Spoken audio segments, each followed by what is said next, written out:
testemunho destas coisas, diz: certamente cedo vem. Amém. Ora vem, Senhor Jesus. A graça do Senhor Jesus seja com todos. Amém. Amém? Amém. Senta aí, por favor. Glória a Deus.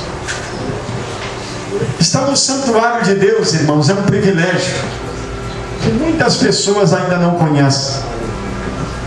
Estar no santuário de Deus é a melhor coisa que um ser humano pode fazer. Estar no santuário de Deus, não existe no planeta outro lugar melhor do que estar na casa de Deus, aprendendo do Senhor e contemplando o Senhor pela fé na beleza da sua santidade. A palavra de Deus nessa noite está dizendo para mim e para você: certamente cedo eu venho. Concernente a esta palavra, o Senhor Jesus falou acerca do tempo da sua vinda para levar a sua igreja embora. E segundo a palavra de Deus, desde o Sermão do Monte, no capítulo 24 de Mateus, até o presente momento, já se passaram cerca de quase 2000 anos. E muitas pessoas, por não compreenderem as Escrituras, dizem: pastor, mas já são quase 2000 anos que ele falou, cadê ele que não vem? Na Bíblia existe uma palavra chamada profecia. E profecias na Bíblia, elas se cumprem cada uma no seu tempo, conforme a determinação de Deus, o nosso Criador. Oh, Deus.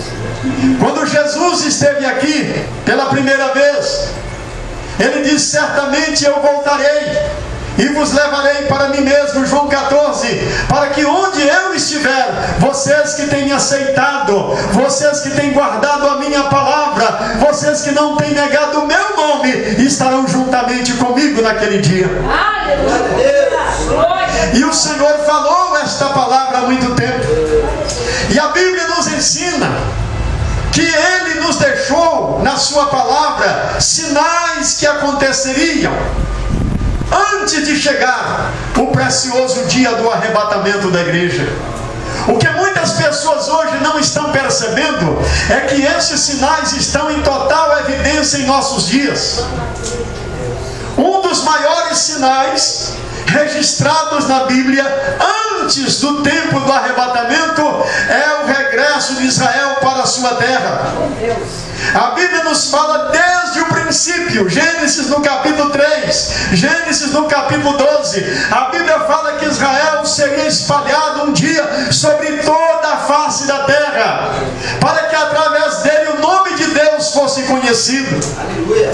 E por último, Deus fala através de Jeremias que desembanharia a espada atrás de Israel e eles seriam exterminados, mortos, levados por todos os cantos do planeta.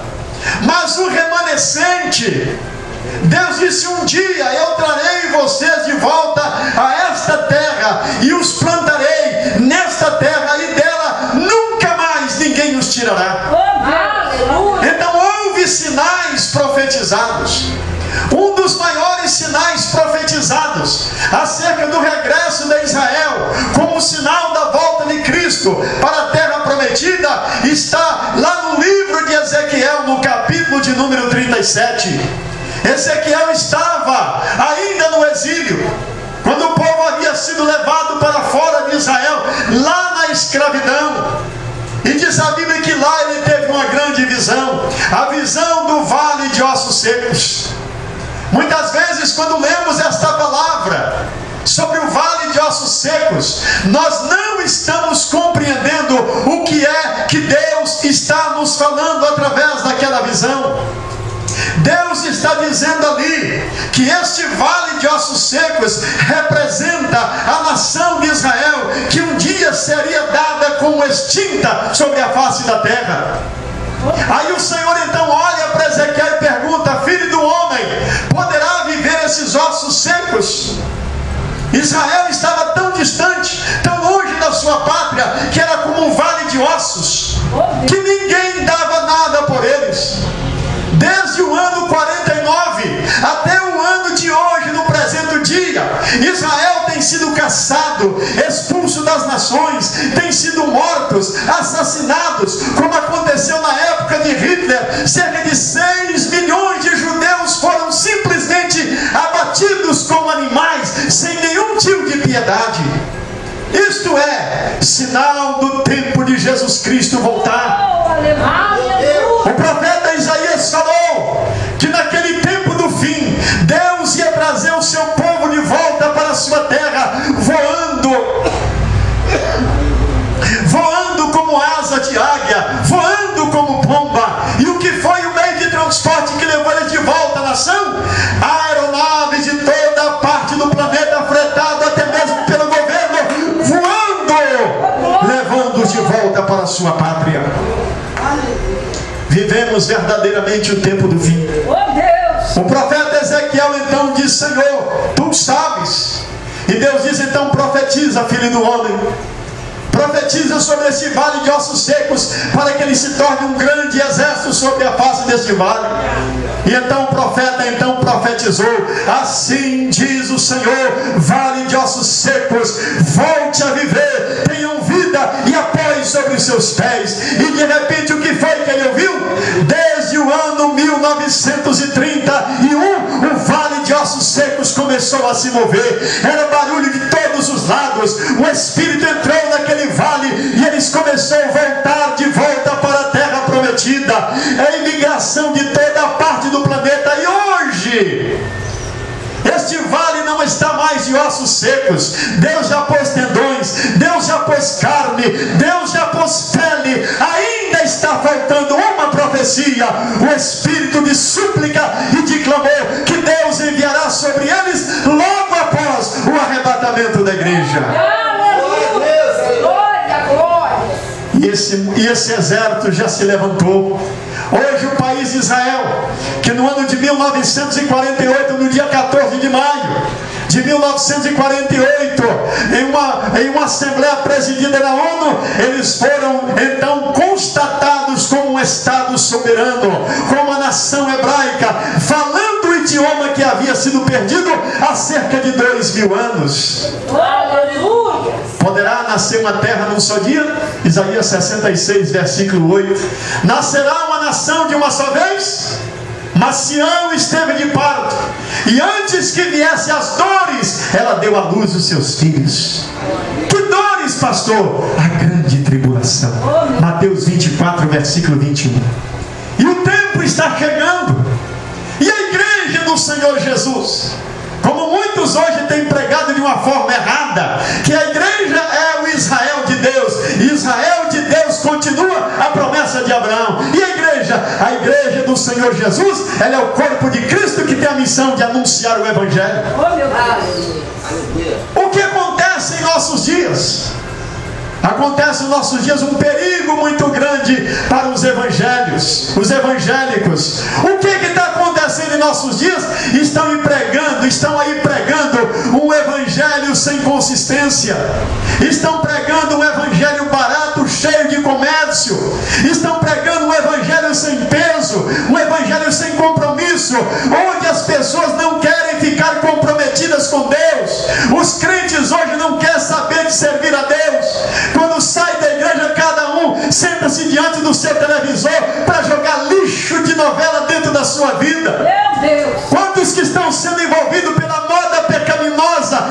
Isto é a igreja dos nossos dias, porque até mesmo no altar de Deus, quantos homens e mulheres que se diz pastores, apóstolos, bispas, estão subindo no altar com roupas tão imorais que dá vergonha a falar. O que está acontecendo em nossos dias? É o evangelho sem compromisso, é o evangelho que não tem responsabilidade. Mas o que é isso, pastor? A Bíblia diz que nos últimos dias, 1 Timóteo capítulo 4, versículo 1, nos últimos tempos, muitos apostatarão da fé, dando ouvidos a espíritos enganadores e a doutrina de demônio. Nunca se viu em todos os tempos uma era como a era que nós estamos vivendo, onde está proliferado em toda a face da terra o espiritismo, o esoterismo, a má conduta, a corrupção moral, a imoralidade de uma forma tão generalizada que está entrando dentro dos templos evangélicos. Por que isso está acontecendo? Por causa do amor ao dinheiro. Oh, meu Deus! Onde estão os defensores da causa de Deus, como Estevão? Atos capítulo 6 e capítulo 7. Era apenas um diácono, mas quando eles levantaram a voz contra Jesus, ele se levantou como um defensor da doutrina verdadeira e disse: a esse Jesus que vocês crucificaram, Deus o fez Senhor e Salvador, mas vocês mataram o príncipe da vida, e assim vocês são culpados como vossos pais. Aleluia. E quando eles olharam para Estevão, viram o rosto dele brilhar como um anjo, e eles rangiam os dentes e mataram aquele homem de Deus. E sabe o que ele fez? Ele, prostrando de joelho, levantando as mãos para o céu, ele diz: eu vi o céu aberto, eu vejo Jesus de pé à mão direita de Deus, e dizia: Senhor, não lhes imputes este pecado, perdoa eles. E a igreja dos nossos dias, às vezes a gente encontra na rua pessoas que dá até vergonha de responder a paz para eles. Você olha para aí a rua, os homens estão usando umas bermudas para mostrar a parte de baixo também, né? Andam sem camisa, vão para as academias e lá se malham e marcam o corpo dele com desenho de todo jeito, e usa aquelas bermudas que é tomara que cai, mas não cai.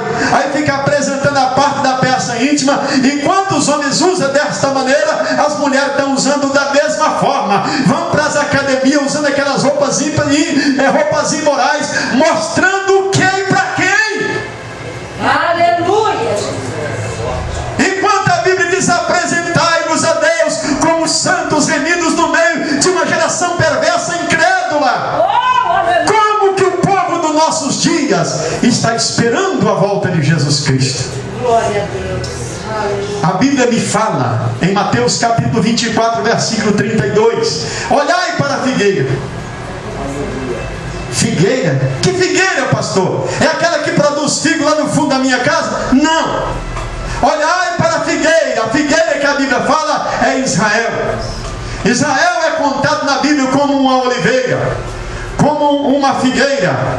Ele é contado na Bíblia como uma videira, e é contado na Bíblia como um espinheiro. Juízes capítulo 9, versículo 7, a parábola de Jotão, filho de Gideão, quando Aimeleque, seu irmão, matou 70 filhos de Jerubaal, que era Gideão, para poder colocar a coroa na cabeça e dizer: eu sou rei. Aí ele diz: o espinheiro clamou dizendo: se vocês me fizerem como rei, então abriguem-se debaixo da minha sombra. Oh, Deus! Sabe, meus queridos irmãos, então o Senhor Jesus diz: olhai para a figueira. A figueira, no caso, é aquela que produz figos. Israel, é para ele que o Senhor está dizendo: quando vocês olhar para a figueira, que ela começar a brotar, sabei que está próximo o verão. E quando isso começar a acontecer e ela começar a brotar suas folhas, ele diz: sabeis que eu já estou às portas. Que isso, pastor? 1948 a figueira brotou. Você lembra aquela figueira que o Senhor Jesus, na parábola da figueira lá, ele chegou e eu disse: será que eu vou achar um figo aqui para mim comer? Mas não era tempo de figo, gente. Aí ele olhou, só tinha folha verde. E o que foi que ele fez? Nunca mais ninguém coma fruto de você.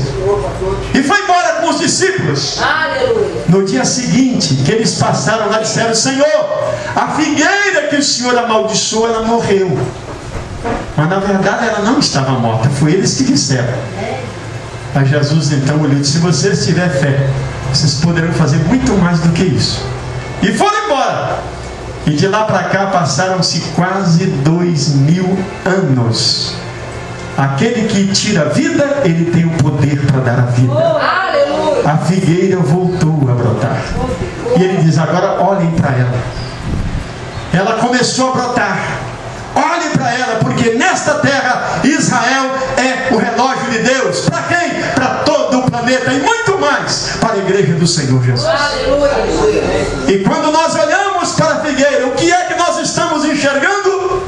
Nós estamos enxergando que desde que Israel tornou-se nação, ele está voltando para a sua terra. Deus está apressando em cumprir esta profecia. De toda a parte do planeta, o povo de de Israel está correndo, está voando em direção à sua terra. Até esta semana passada, quando houve aquele atentado lá na França, aquela família fugiu para onde? Para o seu país, para a sua terra, para Eretz Israel, e estão lá morando para cumprir a palavra do Senhor. Estão de volta à terra. E o que isso significa para mim e para você? O tempo da partida se aproxima. Qual é a conquista mais preciosa para a sua vida? O que você tem procurado conquistar nesses últimos dias? A Bíblia diz que um dia aconteceu um episódio mais ou menos há 460 anos antes de Jesus Cristo, ou seja, 2460 anos atrás. Aconteceu um episódio lá na Pérsia, que hoje esta Pérsia chama-se Irã.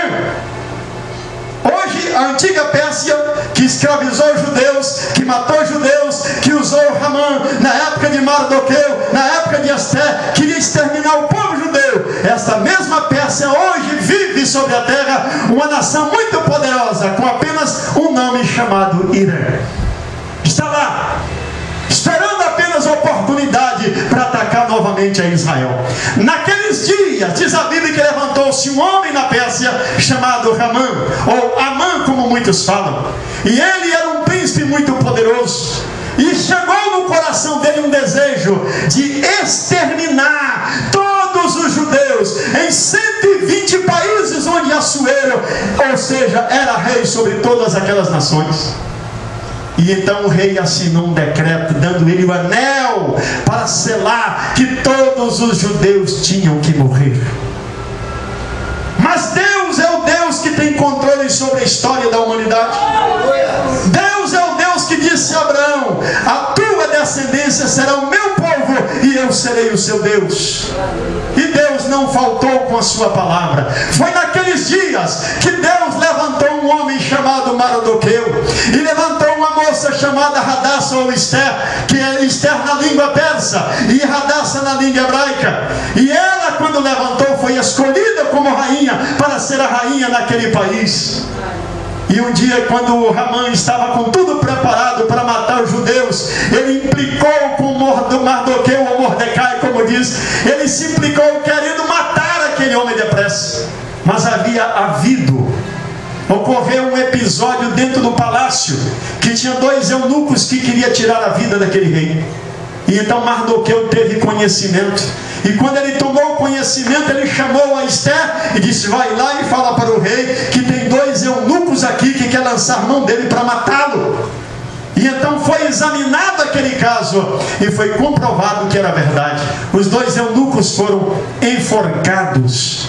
E então pegaram o livro do rei, das crônicas, e escreveu: no dia tal, na hora tal, o judeu Mardoqueu denunciou um complô contra a vida do rei, e foi comprovado sobre os 2 eunucos, e o rei ficou livre acerca desta questão. Porém, nenhuma dádiva foi dada, nenhuma dádiva, nenhum galardão, nenhuma recompensa deram para aquele homem que fez tão grande ato. Mas quando Ramã estava na véspera de tirar a vida desse homem, ele foi apressadamente lá no palácio. Está em Esther no capítulo 7, antes do livro de Jó.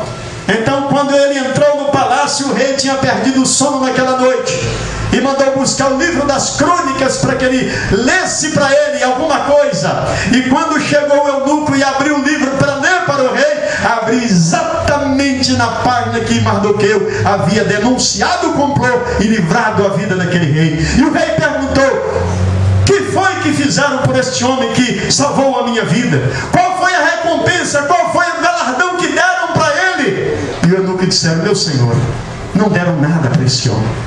Aí o rei perguntou: quem está aí no palácio?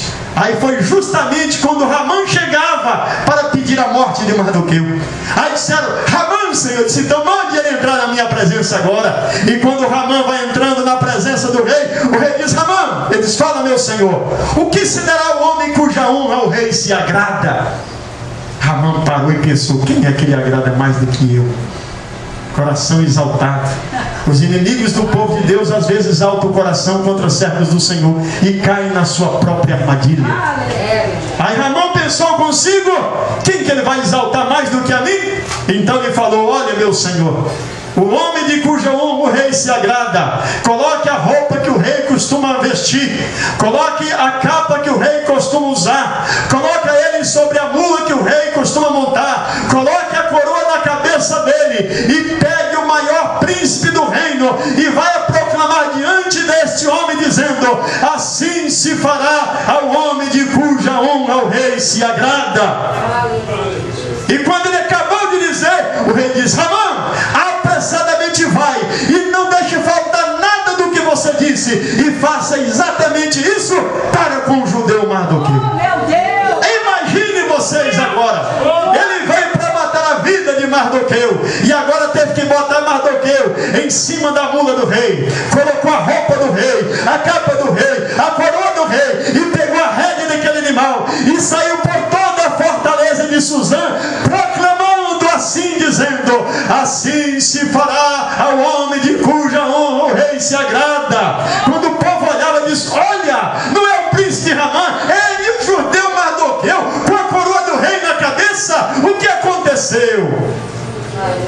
E diz a Bíblia, irmãos, que as coisas ainda estavam rolando. Já era Deus trabalhando para salvar o povo que já estava sentenciado à morte e não sabia. E diz a Bíblia que a rainha Esther mandou preparar 2 banquetes e convidou o rei e convidou a Ramã.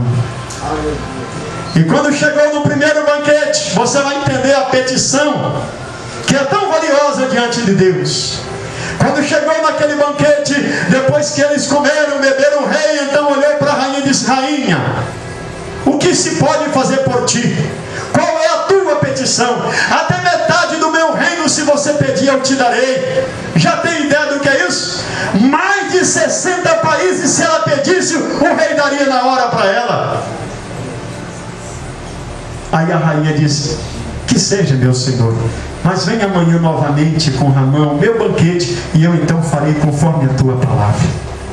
No dia seguinte vieram ao banquete, e quando terminaram de comer e beber, o rei olhou para ela e disse: agora, rainha, qual é a tua petição? Ela caiu de joelhos no pé do rei e disse: ó rei, meu senhor, o que eu quero pedir ao senhor é a minha vida e a vida do meu povo. Você está entendendo? Qual é a tua petição? O rei pergunta: o que é que você está pedindo? Qual é a tua petição? E eu te darei até metade do meu reino, eu dou para você. Eu quero a minha vida, meu Senhor, e a vida do meu povo. Mas como assim? É porque nós fomos vendidos para ser mortos sem poder nos defender. E quem foi este homem mau que fez isto? E a rainha diz: é este mau Amã que está aí junto do Senhor. Aleluia. Aí então o rei se levantou. Quando o rei se levantou, ele já levantou com um semblante mudado. E aí Ramã já tinha perdido diante do judeu Mardoqueu. E quando ele viu que a situação havia ficado gravíssima, então ele corre e salta no leito da rainha, onde ela estava sentada. E quando o rei volta os olhos, Ramã estava com as mãos em cima das pernas da rainha, pedindo misericórdia. E sabe o que o rei falou? Até diante de mim você quer violar a rainha?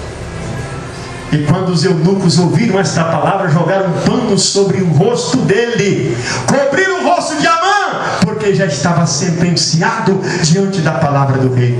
Aí chegou o eunuco e disse: rei, meu senhor, este mau homem preparou uma forca para o homem que livrou a tua vida, que foi o judeu Mardoqueu. O rei diz: então leve-o e enforcai-o na forca que ele mesmo fez. Eu quero que você entenda uma coisa: Deus está de olho em todas as nações que querem destruir Israel. Deus está de olho em todas elas. Olha a aliança da Rússia nesses últimos dias com a Pérsia, que é o Irã. Estão aliados agora. Para quê? Para destruir Israel. E não é só isso não. A Rússia é aquela que é chamada de Meseque, lá no livro de Gênesis, sobre os descendentes de Jafé, filho de Noé. Eles estão aí em nossos dias, só que mudaram o nome. Já não é Meseque, mas agora é Moscou. Oh Deus! Está aí em pleno dia, em plena atividade da luz, esperando apenas a oportunidade para destruir o povo de Deus. Mas naquele dia, sabe o que Deus fala lá em Ezequiel no capítulo 38? Eu meterei meu anzol no teu queixo e te arrastarei até Meguido.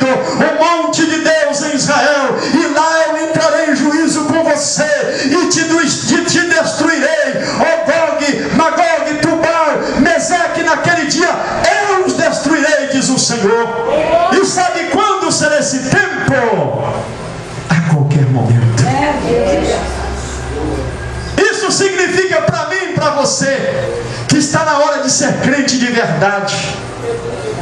Está na hora de você mudar as suas atitudes e ser uma pessoa verdadeira diante de Deus.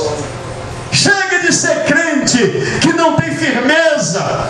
Chega de viver um evangelho que não tem transformação. Olha para o que se prega hoje. Só se prega prosperidade, prosperidade, dinheiro, dinheiro, dinheiro. A obra de Deus não é comércio. Ele disse: eu vim buscar e salvar o que havia perdido. E onde estão os homens de Deus para pregar esta verdade para o povo? E uma grande multidão incauta, sem entendimento, estão em busca de bênçãos temporais, passageiras, que não permanecem, que não transformam. Este é o mundo que nós estamos vivendo. E o que é que nós estamos vendo aí? Multidões e multidões estão indo atrás. O tempo do arrebatamento está chegando. O tempo da partida da igreja está chegando. No momento que o Senhor falou a palavra dele: acautelai-vos, Lucas capítulo 24, acautelai-vos, não se carregue vossos corações com os cuidados da vida, para que não venha sobre vós de improviso aquele dia. Mas tem muita gente que não está entendendo o que o Senhor falou. Você sabe, meus irmãos, que ele diz: ó, certamente cedo vem. E esse tempo chegou. Como eu posso ter certeza, pastor, que Jesus está voltando para buscar a igreja?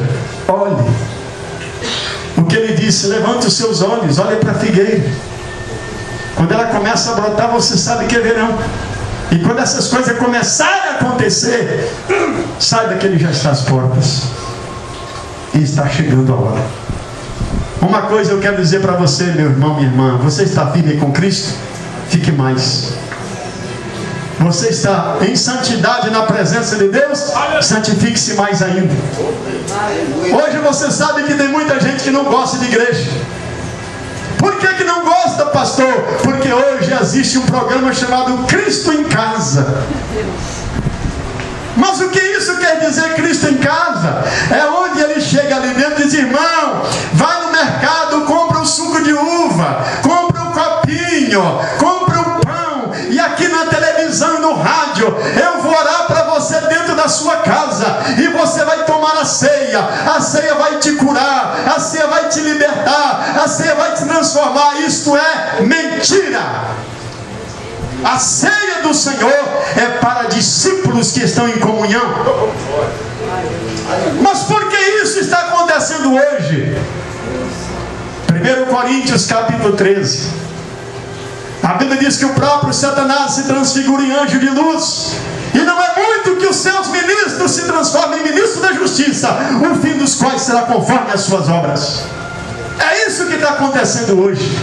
Tem muitas pessoas que estão roubando títulos e colocando sobre a sua vida.